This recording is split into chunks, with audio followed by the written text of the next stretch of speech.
protection. Then sa ako sa tipo na akong pamilya, sa divine protection ni Lord. Wala yun tayo mahimo, walang Ginoo. Amen? Isang kailangan ito problema or usa na lang niya, usay may stress ta, pero pangaka ni Lord, parang maliwala lang namin. So, ang ginawa niyo po nagpulang ka na to. Amen. No? So, thank you, Lord, kay para sa akong mga akong birthday. Pero salamat ko ni Lord kay Kabalo, 62 years old na ako. First time, Lord. Wala siya naman ka. Hindi ka nakakakuha mo. Kala 62 naman ko. So, nila rin, mo, kala niyo ko nabitong sa first ka. Salamat ko ni Lord kay ako. Kung ano yung Diyos ko, Lord. Kinitidaran. Salamat sa kanila sa ingatan sa Ginoo. Kanila ang source of income sa kanila akong mga mahal sa kinabuhi. Ang ako mga kautumangkot, salamat ako kay naman ako sila kami nabuhi.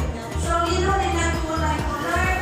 Isa na lang ko yan, Lord, na kanapagbugat ka na. Wala akong kalayo ni ko, Lord. Kasi matagal na dyan na hindi mo ka na ayaw pag-awas, ito kami pamilya.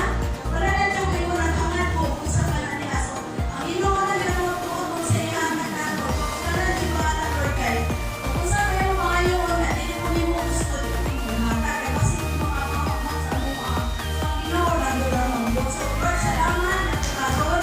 Maraming salamat sa dito guys. Sa tanang siya, Lord. Kaya tinatanan ko. Pero galit-galit. Kundi ako, pasalamat. Pag-rapid at Diyos kung nananakumatan namin sa ngalan ni Jesus. Amen. God bless. Glory. Happy birthday to you.